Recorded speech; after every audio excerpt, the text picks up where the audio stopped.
We have a couple more people that I expect will join us, and so we'll have them introduce themselves as they come. But I'm really glad that you all are here with us today. I'm Stephanie Race. I'm the head of research and outreach at the University of North Florida, and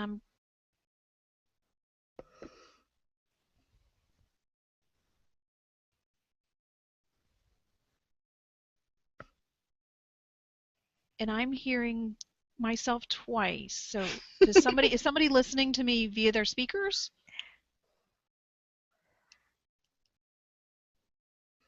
Or No. maybe that's okay. And I'm not hearing the echo on my end. This Yeah. is Tammy. Okay, it was very bizarre. Oh. I heard myself repeat myself. It was interesting. So, but I'm the head of research and outreach at the University of North Florida in Jacksonville, and glad that you're here. We're going to talk about outreach to non-traditional students, which is a lot of different kinds of groups. Some of them are distance learners, adult learners, a lot of different groups. I'll be interested to listen and hear who you all consider to be non-traditional in your venues and your universities.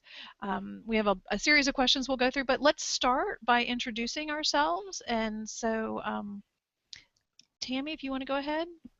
Hi, I'm Tammy Ivins. I just started this summer at the University of North Carolina, Wilmington. Ostensibly the Transfer Student Services Librarian, but I also do general instruction and reference as well. Okay. Oh, and our transfer student population is largely made up of military students. We do have traditional transfer students as well, but a majority of them are military. That's just Okay. interesting to me. Yeah, it's a little different. A little different. And Sue has introduced herself. She's Sue Phelps and does reference and instruction at Washington State University in Vancouver. And she says they have military students as well. And Kat, do you want to introduce yourself?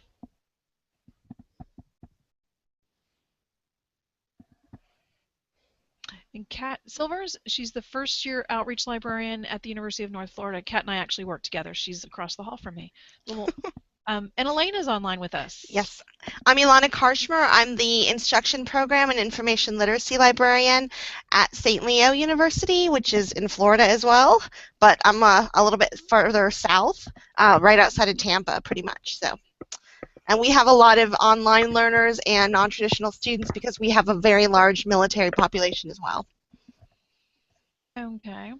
Well, thank you all. And so the first question is, who do you consider to be your non-traditional students? So when you think about that, what groups fall into that category for you all? I'll just start from me. I tend to approach it as figuring out who the traditional students are first, because I find that's easier to draw a circle around than say everybody else is non-traditional. And I define it as anyone outside of 18 to 23 years old who came, directly from high school to college with, say less than 2 years gap in between. And that's how I mentally conceptualize this. Okay, traditional, and they are not primary caregivers for anyone. And that's what I mentally conceptualize as traditional. And then everyone that falls outside of that very tight definition in some way, shape, or form is non-traditional to me. See Sue saying Kat stuff. saying she agrees. Sue says the nursing students who return for advanced degrees, that's the over the traditional age students. It's interesting. Tammy, your description was when we started talking about this topic, your definition is kind of what we came up with, that basic, those folks. One of the things, and part of this is because it's something I've been working on and Kat's been working with me, I realized that our student athletes are non-traditional students. Not age-wise and sort of that they come right out of school, but in the way that their student life is. They have a different experience. They have a very, very different experience in school than, say, I had as a traditional. I was the traditional student. I was 18 right out of high school, went right through. So it's a little different. Are any of you considering your your first gen students as non-traditional and providing special services for those?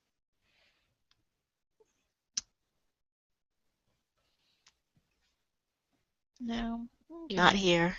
Nobody's doing that.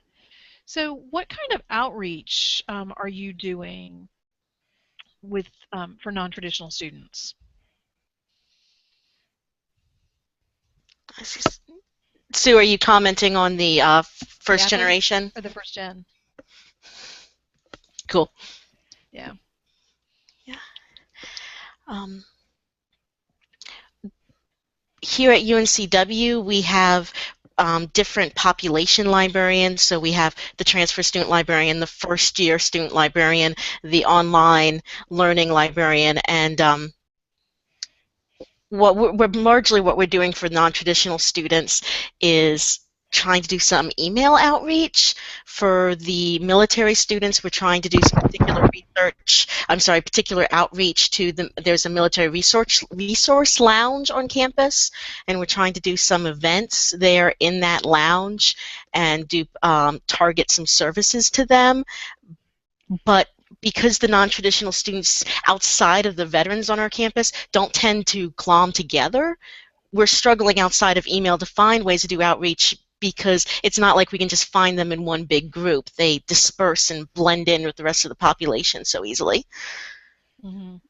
How do you, when you're doing an email blast to those students, how do you determine who fits into those categories, and how do you get those lists of emails? And that's a problem, is that we're not really hitting all of the traditional students. Say, for my sake, I'm just sending it to the transfer students when I do outreach emails. The online learning instructor does it for the online students, which aren't all non-traditional, but a lot of them are the returning students, non-traditional age students. So we're not getting them all at once. We're kind of accidentally getting them. As how I get my list is our campus registrar. Okay. I just send them, I would like all the transfer students that started this semester. And I've actually been curious how exactly they define it in their parameters. That's a conversation for another semester. Well, I know here they code everything. There's a million ways to code things, and so the transfer is a code, so they must have some way of picking the right one. I think they define as anyone who's bringing in college credits, including, say, I don't know if it's true, those of you that are also working with military students, we give college credit for military service. So some of those quote-unquote transfer students don't actually have in the classroom college experience. They're getting transfer label because of military experience. Does anybody else have that? That's a little swerving off topic. I'm just curious. Oh, Sue's asking if I'm limited in number of times you can email different student groups. There's not a limit on how many times I can email them. I think it's just because we've kept it unannoying enough that no one's had to slap us yet. I am limited to sending it to 300 students at a time. So what I've done is set up a Outlook mail merge with an Excel spreadsheet and send them out over the course of the day in batches of 300 students. And if I go over that, then IT department yells at me. I can see that. So Kat or Alana or Sue, are any of you doing specific kind of outreach to non-traditional students?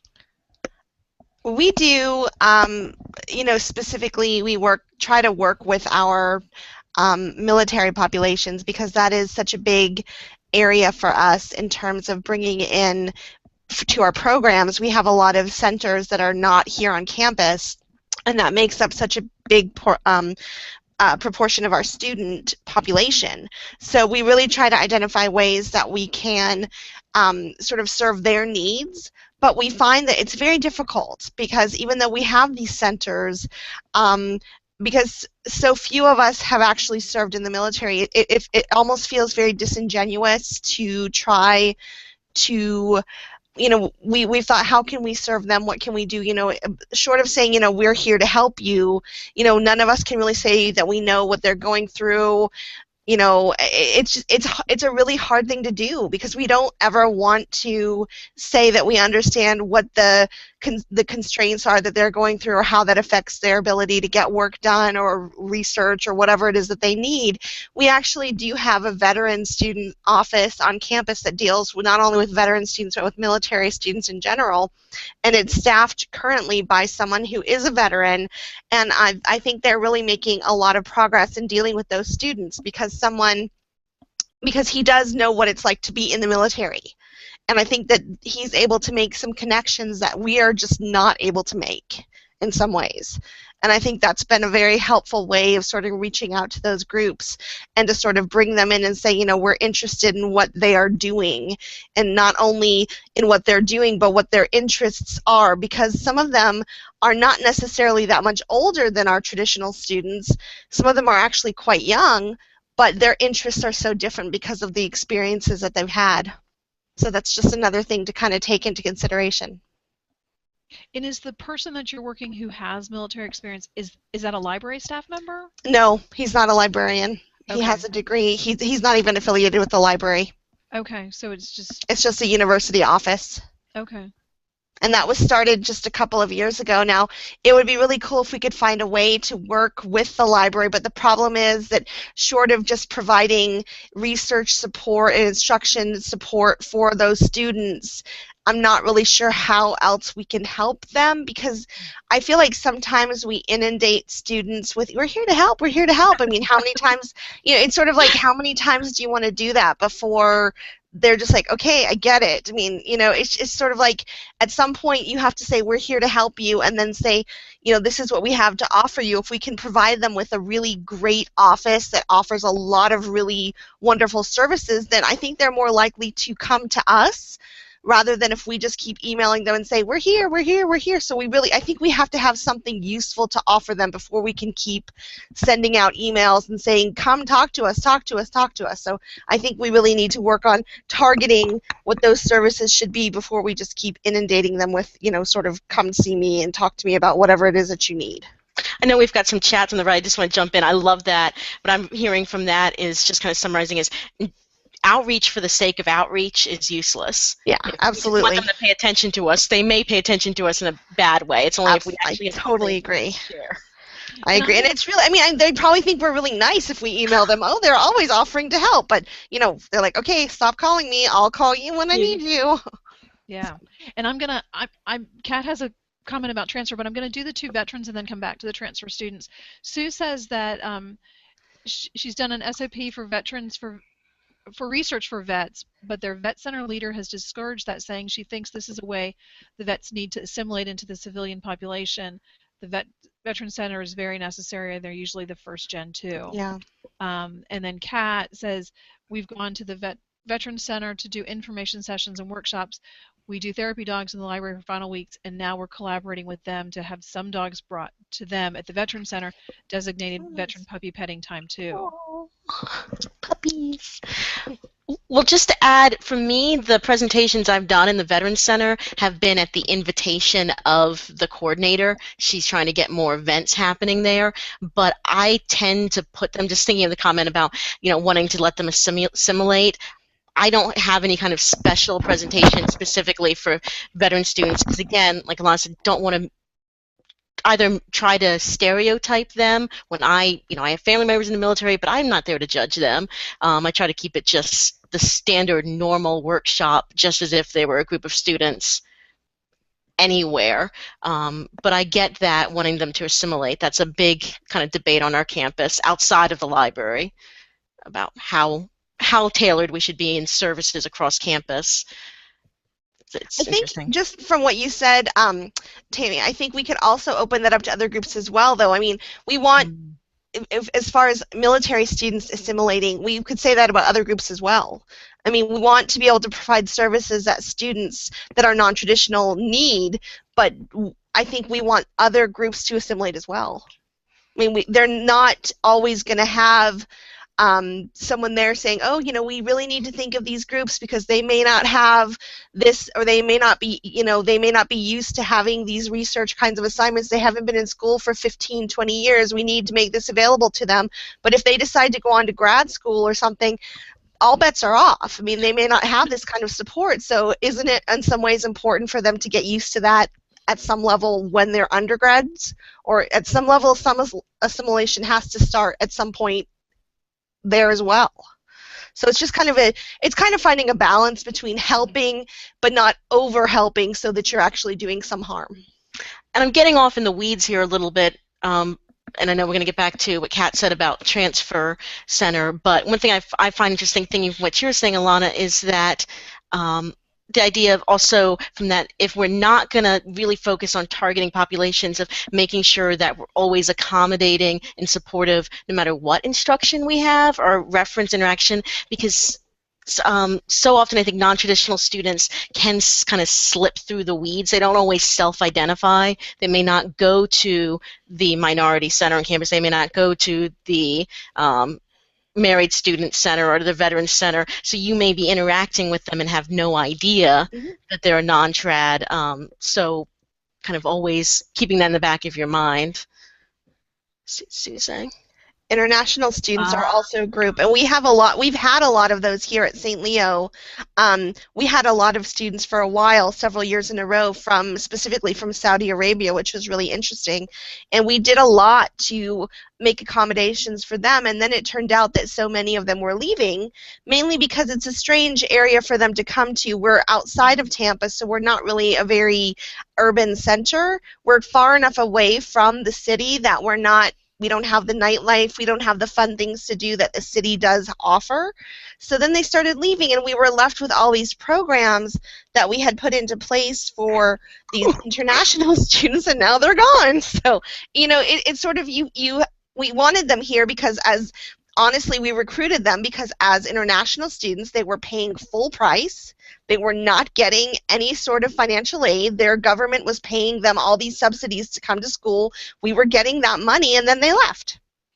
So, I mean, it's on one hand, we wanted to, provide whatever we could to support them, and they were really great students. We really liked working with them, but then they left. So, it's just sort of being careful to provide support, but also not going too far in the other direction. That's interesting. And what Sue said was that one group that needs some outreach are the international students. I had one student point out that copyright issues are different in other countries. And then Kat saying, we started working with international students this semester. She did a private orientation just for them on the second week of classes. They came to the library, did a basic instruction session and a tour. They were astounded by the differences in our library from their countries. Kat and Sue, something I see with our international students here and the visiting faculty is they tend to be surprised at how strict the DRM is on our ebooks. A lot of them in their home countries have expressed that it's a lot easier just to download most of the ebooks available through their previous libraries were just PDFs. I don't know if that's a universal experience or just the countries they seem to be particularly from. But that's tying in with the copyright issue. It was a huge shock when first time for many of them, they tried to use the ebooks because they hadn't been warned that they would have to have a live connection to the internet. And we didn't even think to instruct them about that because we expect it, but we didn't see that. We found that when we were dealing with our students that it was even more than just dealing with library issues, that they would come in there, and when I would do instruction for them, so much of what we had to go over with them was just even cultural issues, which was mentioned, but it was really kind of funny because I found I'm on the younger side, so I was kind of not maybe 10, 15 years older than some of the students, and they were like, well, can you come in and talk to them about cultural issues in the United States? And so I did it, and they were they were asking me a lot of questions, and most of them were male, so it was very funny to be in a room with all of these Saudi Arabian guys asking me questions about dating in the United States, and I'm like, how did I get here? It was almost a surreal experience, and I had them writing these questions on note cards because I figured that would sort of lessen the intimidation factor. And I have to tell you, I kept those cards, and I thought, I'm a librarian. I'm supposed to be teaching research skills. How am I answering questions about picking up women in the United States? It was a strange experience, but this was all part of this idea that we're going to help them get acclimated to life in the United States, and we want to help them understand how to interact with our other students. And so, like I was saying, we want to help them feel comfortable here, but how far do we go in that direction? I mean, some of this stuff they just needed to learn on their own. It was really weird. Oh, my goodness. But I'm sure hopefully they feel really comfortable with you now, and now if they actually ever have a research question, maybe they'll feel comfortable if they feel comfortable talking about dating with you, hopefully they'll be willing to ask a question about searching for scholarly articles. I hope so. I hope so. Yeah, Kat mentioned that one of the things with the international students is they're astounded by how easy it is to get help. When they came to the library, and then Sue mentions that some are not used to the access to the books. They weren't able to get to the shelves and get books.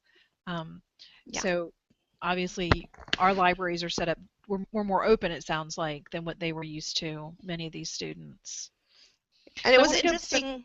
It was interesting for us as instructors that we also sort of had to take a step back and learn a little bit about the cultural expectations of their schools and universities, because what we were talking about was apparently not what they were used to. So we had to go in there and say, we had to understand that in their culture, apparently collaboration, what we would call possibly something like cheating, is oftentimes what they would call collaboration, because they were actively using each other's work, and that was something that was encouraged in their culture. And it was very strange. We're like, how is that okay? And it was honestly, and I'm not trying to say cast aspersions on their culture, but they were used to doing things like that, and it was encouraged. Like, if someone did a good job, why wouldn't you use his paper? And we had to say, well, that's not something that we do here. So we had to sort of be very careful in how we explained it, so we didn't insult or make anyone feel bad about it. So it really was a learning process. And Sue's comment there that how important it is to be culturally informed, and it really, really is. I want to go back to Kat's comment earlier that has just gone off my screen. That at UNF we have a designated department for transfer students. It's transfer student services, and they have a person that's in charge of all things transfer students. When she wants to get the word out, she can send an email to this person, and that person will email out a blast to all the transfer students. So it's another way to communicate out to folks. I just want to jump in and say how awesome that is. Because when I got started here in May, the first thing I did was make a big chart of every department on campus that supports transfer students, and I got up to 6. So that's 6 different rooms, 6 different, totally different staffs on campus the transfer students have to know about to go to, versus just one. That sounds great. One place, even if they have to direct them elsewhere. That is so cool. I'm jealous. Well, another question we've got is, how does your traditional approach to planning and delivering outreach differ for non-traditional versus your traditional students?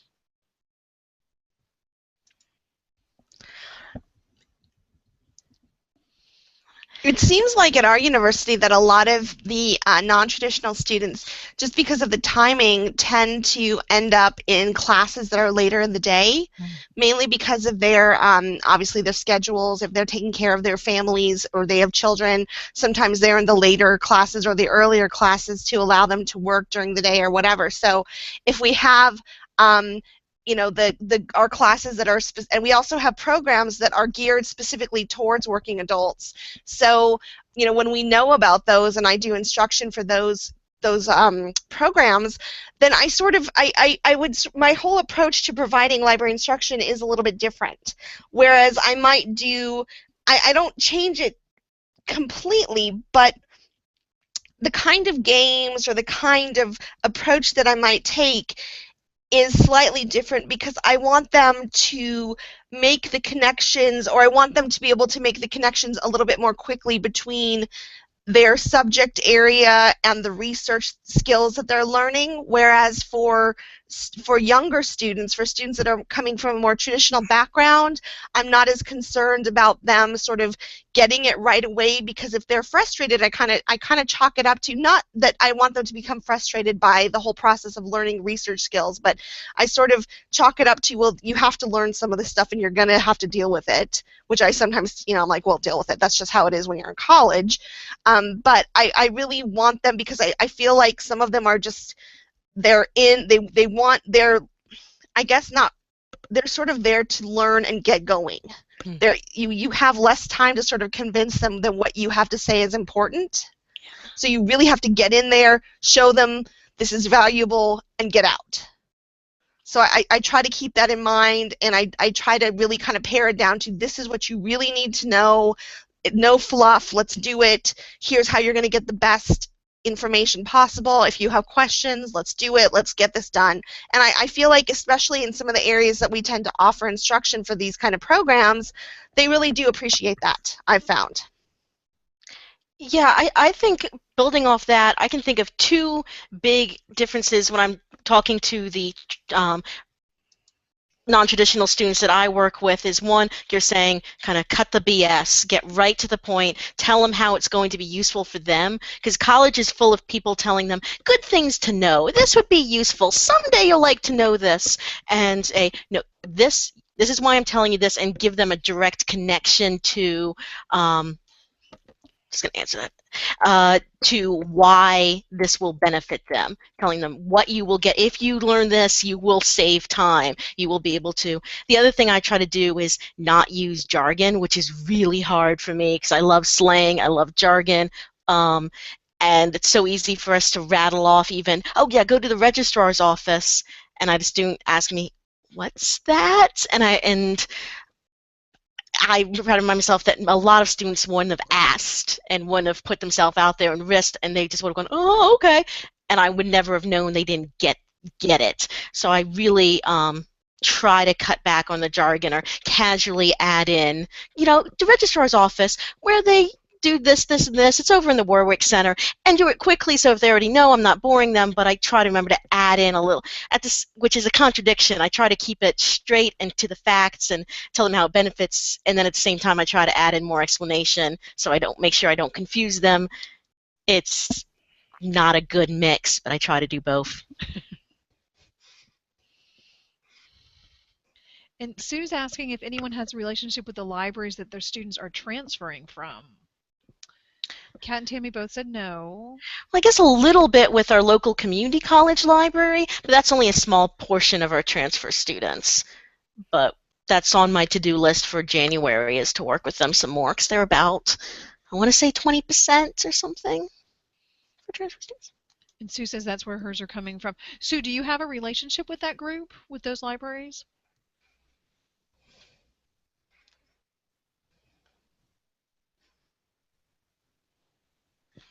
And how did you develop that, and how are you working that relationship?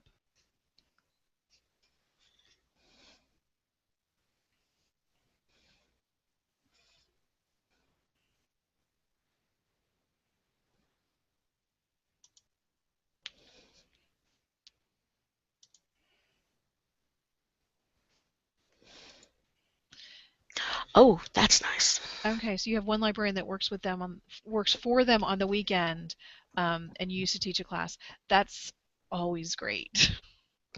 Not that somebody else has to work on a weekend job, but that relationship is great. That's something interesting. So, as you've done outreach for the non-traditional students, are there any approaches that you've utilized that you found were especially effective? Let's see.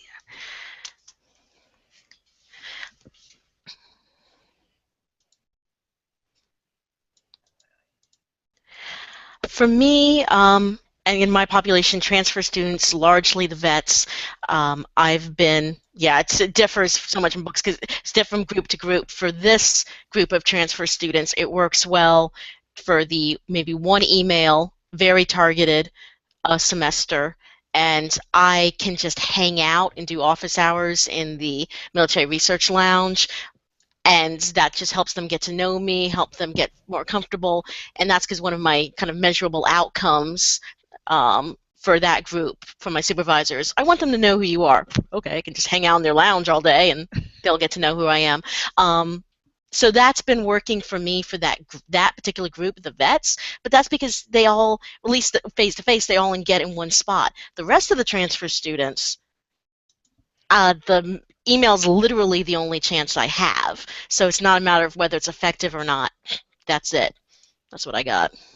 And a little bit ago, Kat put in that she had put together a transfer student social for the students. Um, and she's saying, I think that for people that actually get engaged, it's been beneficial.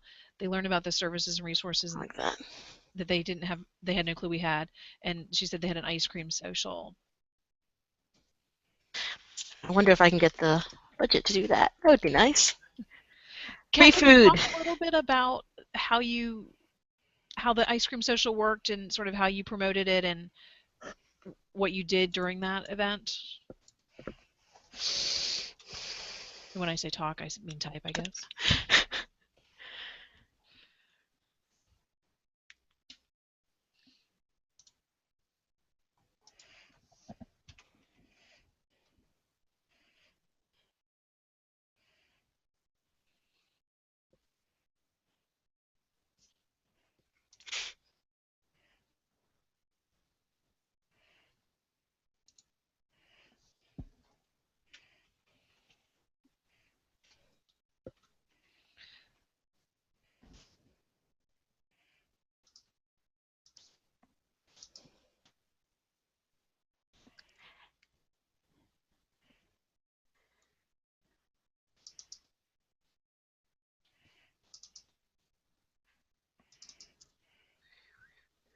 Okay. As I see, you weren't alone doing it, Kat. That's great. Yeah, so she New says person. that she worked with transfer student services with the student-run club STEP, which is the student transfer engagement program, and they wanted to collaborate with us, transfer students, with the library and with STEP to get the transfer students to make friends with each other and know who they could go to for help. So they had STEP representatives, transfer student services representatives, and then Kat was there as well. Attendees were able to make connections with colleagues, club members, and with Kat. And I can just say I walked through when it was happening, and it was an interesting. They were these people who I assumed didn't know each other when they walked in the room, having conversations over ice cream, and the ice cream was a great way for them to break the ice, sort of talk to each other. Because who doesn't like ice cream in Florida in September? Cool. Sorry I'm late. That's okay. We've had technical difficulties. We're excited you got here. Okay. I'm Michael Dudley, University of Winnipeg in Canada. Welcome. Thank you. And so Kat's guessing somewhere around 7,000 to 8,000 transfer students that we have. So Michael, we're actually at this point we're talking about the approaches to outreach that we've used and if there's been anything you've done that was particularly effective.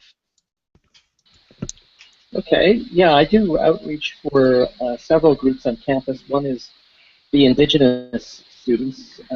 Aboriginal students have their own center, and I was actually just there for a feast. One of the elders and residents had just passed away, and so it was a memorial feast. So the social component's quite important, but I go there once a week, and also to the International Student Center and the Accessibility Service Center for Students with Disabilities. And each location has its challenges. I found that with the International Center, what works best is if I just plug a laptop into the large TV on the wall and just sit there so everyone can see the catalog and the databases, and I just ask if people need help. At the other centers, though, I've got a 19-inch tablet that the library purchased for my outreach, and so I just set up this tablet with um, uh, Bluetooth keyboard, and we're able to work one-on-one. And I use it in my office a lot as well. So the technology is a big part of it, making it work. Sounds like you've got a very different audience than some that we've talked about. So, Oh yeah. um, this is the second view on the technology. We've been talking about so far transfer students, the veteran population, so incoming veterans. So it's just been a little different. So I guess as we move on, what challenges? Oh, I'm going to go back to the technology. And we'll come back to the question. Kat says she has an iPad provided by the library and she takes it for all outreach events. And it's always such a blessing. the Yeah, the mobile this is technology certainly the helps. beast I work with. Nice. 19 inches. Yeah. What I like about that is because I have an iPad like Kat, and sometimes even that screen is a little tight when you're huddled with somebody around it, and Right. it just gets a little weird and awkward, and you're trying to zoom it, and that looks like Exactly. it would be beautiful. Yeah, it's a Dell. Uh, We can all so. add it to our wish lists. And Kat's saying the iPad is useful for pulling up information and collecting statistics. And so, yeah, that's collecting Okay. data. So what challenges do you think non-traditional students on your campus face, and how can outreach efforts by the library help students overcome some of those challenges? Uh, uh, at the University of Winnipeg, with so many of we've got about 12% of our population is Aboriginal. And so many of them are coming from First Nations communities that they don't have public libraries, so no real experience with libraries in a lot of cases, and just being in a big city like Winnipeg is a challenge.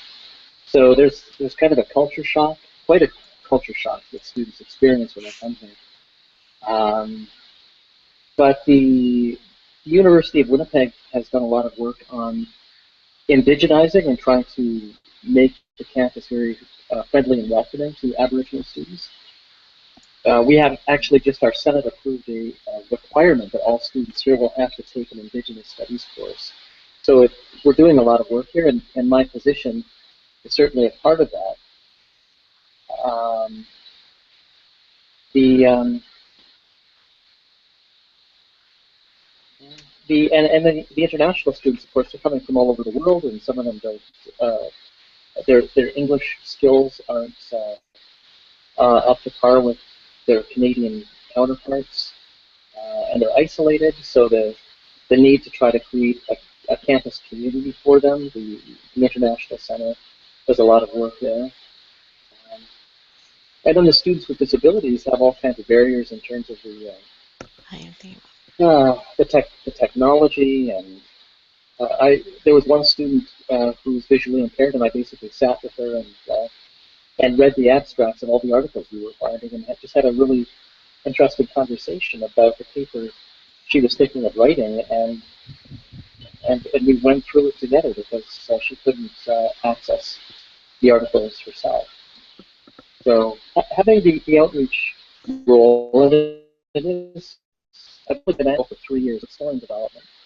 We're trying to make the library a part of improving access for students on campus. I'm on the gay, lesbian, transgender, queer campus committee as well. Okay. It's nice. And Kat's saying that she thinks the biggest issue is that they don't know what we do at the library. They don't even know what the library offers, and sometimes they're afraid to ask because they feel like they should know, but they don't. Oh yeah. And then Tammy, it looks like you're agreeing with that one. The big visualization I like is the information horizon, that they don't know what they don't know, and they literally can't guess because it's over the horizon. They can't even see a hint of what it is. So expecting them to figure it out when they have no clue. Right. Yeah. And so Sue or Alana, do either of you? I'm not sure if Alana is still with us. No, I'm here. Sorry. Okay. I was just listening. Okay. I just didn't want to leave you out of the conversation. Oh no. As usual, I think part of the challenge is always just being welcoming to students and doing whatever we can to sort of invite people in. And while they're in, like, for instance, one of the things that we do, and it doesn't necessarily help for students that are not here on campus, but one of the things that we do on campus is we have, we have a smaller on-campus population than off-campus. So most of our students never even come to our campus, to be honest. But we have a coffee service that is free, and our students love it. It's free. They come and they get coffee. So some students, their first introduction to the library is coffee. And it seems like a really silly thing, but, you know, we tell students, we're like, you can always come get coffee. And you know what? They love it. They love it. And if nothing else, it gets them in here. It gets them to see us in sort of a more of a social setting, and they feel comfortable talking to us. And if nothing else, you know, when they do have questions, they're like, "Oh yeah, you were the one who said you could come, that we could come get free coffee." And it's a silly thing, but you know, it leads to a conversation. And you can't give someone help if you don't have a conversation to start. So I think doing things like that and trying to come up with ways to replicate that kind of interaction online for students who are not here is sort of a way to encourage people to talk to us. So we try to do things with our distance learning students. We have a librarian that deals specifically with our different distance learning populations. We try to go out to meet with our students where they are at the different centers when possible. You know, just trying to put ourselves out there and tell people what we have to offer, even if it's not necessarily something that they need in that moment, but always being friendly, always saying, you know, we're here if you need us. And even if they're not, even if they're like, yeah, well, I don't need you, being, okay, well, you know what, we're here if you need us. When you do, you know where to find us, I think is a helpful way to get people to start coming to use our services. And to answer your question, Sue, the library pays for the coffee, and I will tell you it is not inexpensive. I think we probably spend more on coffee than anyone in the world. I'm kidding. I think our coffee budget is something like, it's like $2,000 a month. It's like crazy. Whoa. Seriously, we could buy a car for what we spend in a year. It's crazy. What's jumping out? Sorry, I cut you off. No, I'm not. I'm curious, and I'm going to come back to this, but just several other people have talked about food, and I'm curious who pays for the food. So we'll come back to that. Go ahead, I just Tammy. wanted to say, Alana, I love what you're saying here, because one thing I'm always torn about is that, to me, the word outreach, or saying, we're going to do outreach, is a little artificial, because I feel like the best outreach is what we do all the time, and that sounds in turn trite, but I know there's some specific planned outreach we can do. Let's go, but I also, that's why I laugh sometimes when someone says, we have a designated outreach librarian. And I know they have specific things they do, but I feel like everyone should be involved in outreach and positively marketing the library at all times, and always having that in the back of your mind. And it shouldn't just be one event that you do. It should be every time you walk out of the library and you know, see a student, you're like, hey, how are you? You know, because they know who you are after they've seen you sitting at the reference desk every day. You know, they know you're a librarian. So yeah. It's something here, our dean and associate dean do that really well. When they come in the building and ride the elevator, they always chat with the students who are in the elevator with them. They all, you know, what are you studying? What are you doing? Where are you headed? And I think it's a huge welcoming thing that every time you leave your office, you are doing outreach. Absolutely. Sue's asking, what do the outreach librarians do? And I just jumped in, saying I've actually never worked at some place that has a specific outreach librarian. I just have friends that do, and I've seen a lot of job ads for that. And a lot of times, what they do is there's the specific go-to person, I think, that are the event planners or the social media coordinators. Does anybody have a different experience? No, you're absolutely right, Tammy. What you just wrote is exactly what ours does. She does a lot of event planning and social. She does a lot of when we have authors and so forth come, she's sort of the go-to person for that. She's just sort of the one that works on sort of that first step in getting people in here. But you know, it shouldn't just be about that first step, because if you do the first step, I mean, it never really closes the deal. And Kat says we do event planning, establish partnerships, marketing, and social media. So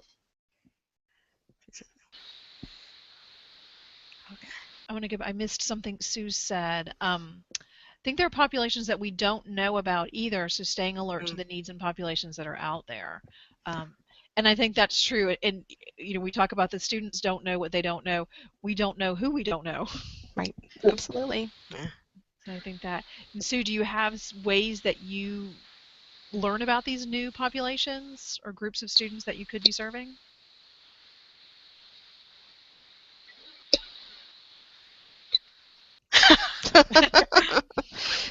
Isn't that always how it is? Exactly. Everybody's doing it by the seat of their pants. Well, I'm curious. One of our other questions is, are there certain points in the semester that are particularly suited for outreach to non-traditional students? So is there a time in the semester? Oh, Sue said she's working with blind students, that's so that's cool. a new one. Mm-hmm. Sue, how did you develop that relationship and who are you working with? Like, is there an organization on campus that came to you? I'm curious how that relationship developed. I actually just had a conversation with a blind student or a visually impaired student. And she was really funny because I met her outside of the library and she told me how wonderful everyone was to her. And she said you could not tell that she was visually disabled at all. There was no way to tell. And we're having this conversation and she asked me to write something down and then she told me, she said, you have to write bigger for me. And she was really, really funny about it. But I thought, how do we reach out to that group? So how did you make that perfect? A student came to the desk and took a shine to you, and you spent hours working on the databases. That I think that's how so much of that happens. And is that person now recommending her friends come and see you, or their friends come and see you?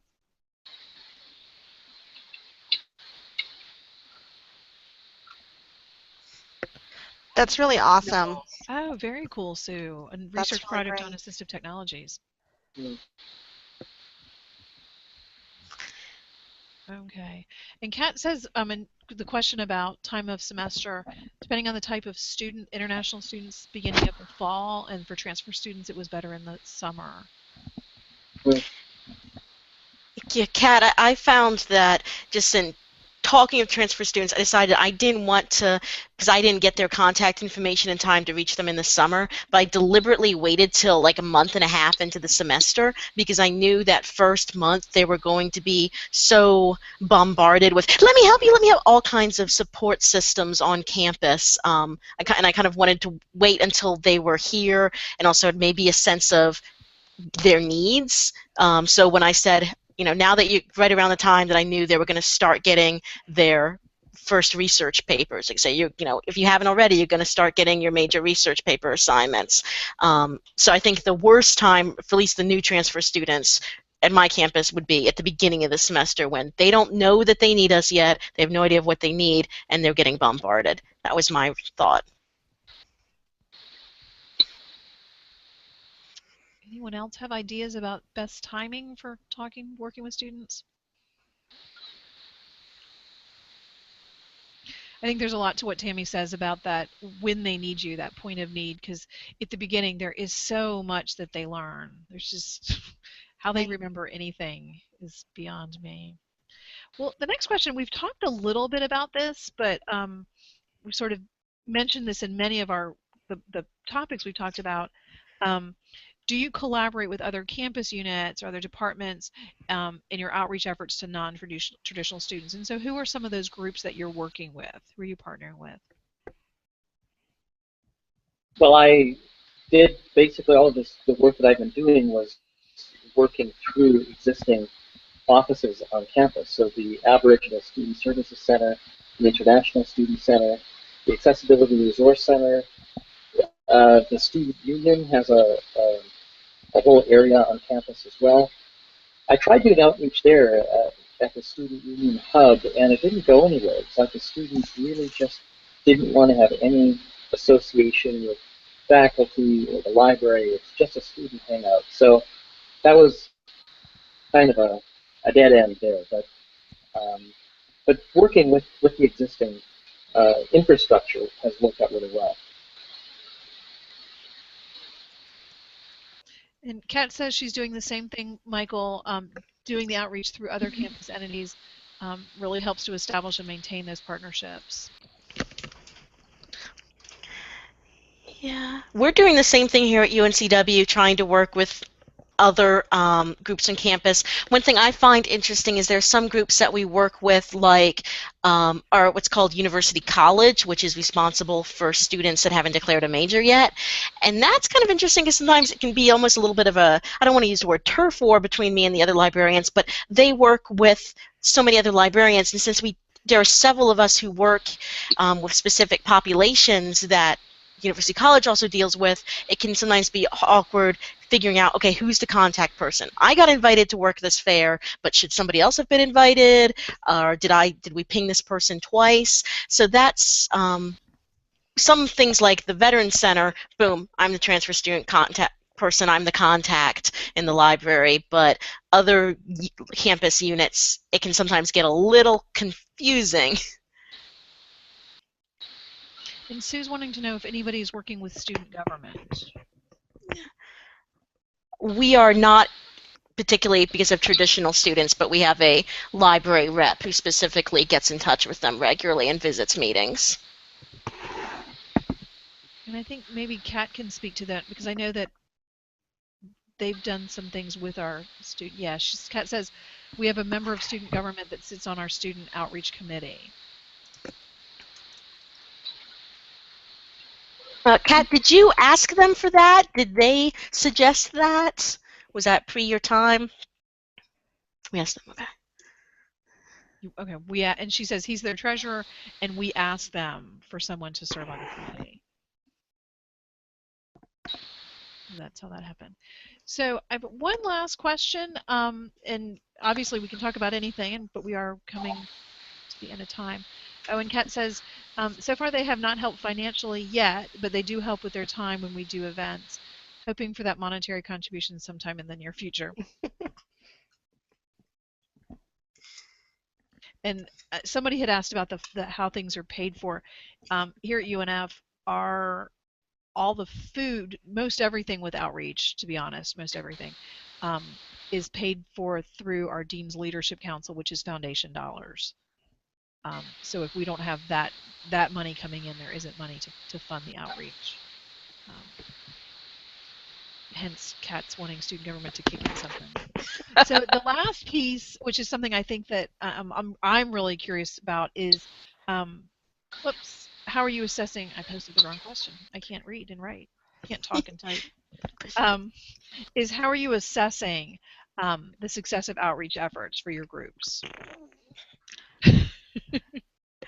Again, because I just started here recently, so a large amount of my interview and beginning here was okay, so what are your expectations for hiring a transfer student librarian? I think I already mentioned one of the expectations they said is we want them to know who you are. Okay, that's easy. I got a big mouth. I'll let them know who I am. And we did have an expectation that they wanted me to increase attendance in the transfer student seminar run by University College. However, the person whose vision that was left, so that's an example of like a changing assessment goal that really kind of changed, and nobody else had an interest in me doing that, so that changed some of what I was set out to do. So we assess by kind of, do they know who we are, which I think is very loosely assessed by other people asking, talking to them. Very, very loose assessment there. I measure how many people I interact with, not necessarily reference questions, but just in that kind of positive way of I interacted with this number of transfer students, this number of veterans. And I'm like I said, I consider it a success if I have a positive interaction, even if it's just about giving them directions to the nearest Burger King. I'm a librarian, they interacted. So that's really that's the assessment I have right now, is the number of positive face-to-face interactions, and say the fact that I know that I've reached each of them over email. Obviously, I'm hoping to develop a little bit more measures of that long term, and some of it might be after I'm here a year or two, looking at how long are they more likely to, I'm hoping to kind of track whether they're more likely to come here for other questions by talking to transfer students and veterans. The only other thing I want to add is keeping your eyes peeled, because there was a project someone else in my library is doing to assess student use of space, and I kind of jumped in and said, ooh, when you're asking them questions about their population affiliation, how old you are, what race you are, yada, yada, yada, can we ask for their veteran status? So I could kind of so keeping my eyes peeled for other assessment measures that I can glom my populations onto, and kind of hijack their assessment tools. That's another thing I'm doing. I've been involved in several of the ACRL information literacy immersion programs over the years. And I did the assessment one a couple of years ago. And one of the important things that I learned from that experience is that we're all so into assessment, and it's such a big part of what we do, and it's really important. But we also need to consider assessing things that are not so that not everything that we assess has to be so solidly quantitative.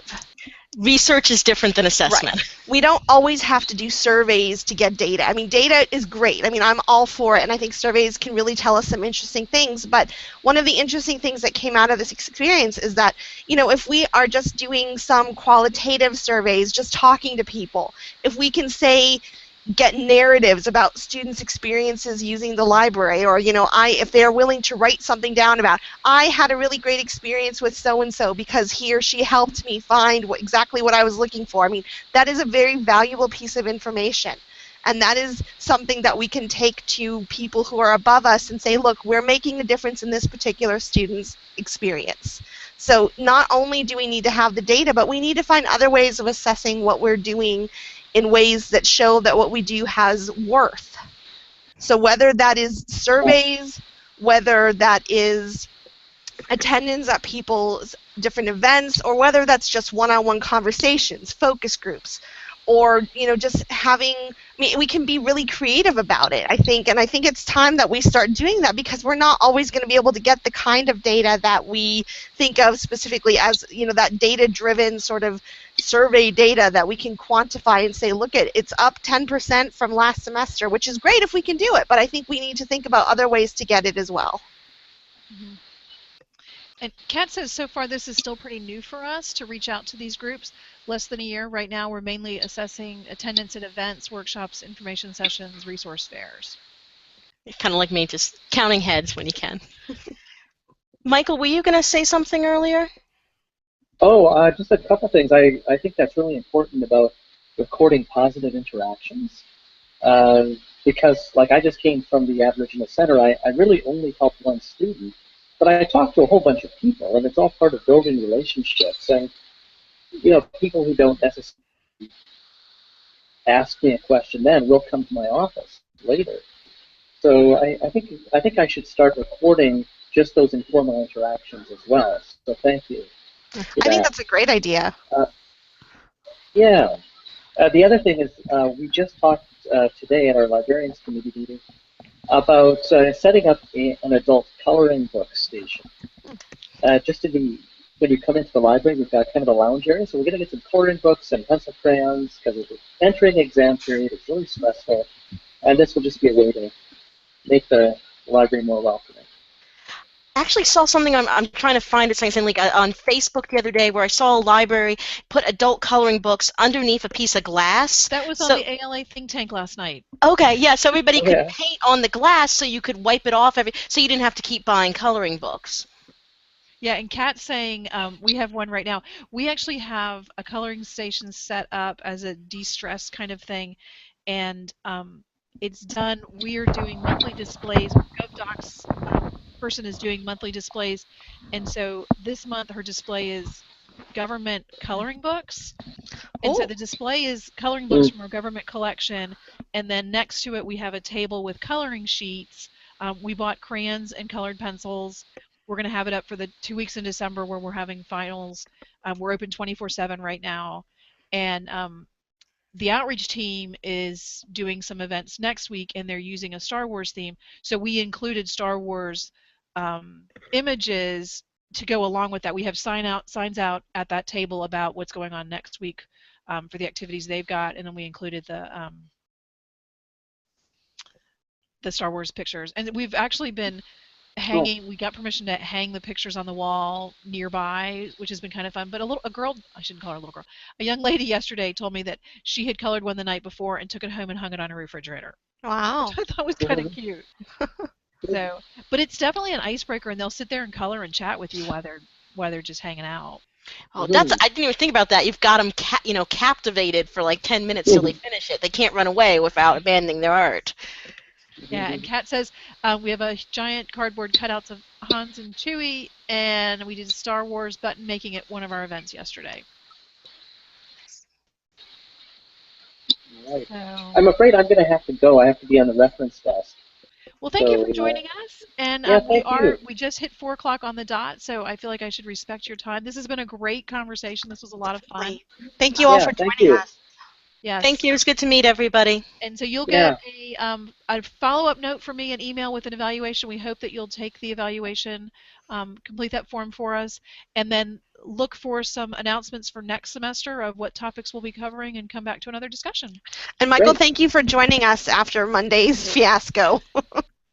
Oh, right, thanks. Okay, take care, everyone. Bye. Bye. Have a great day.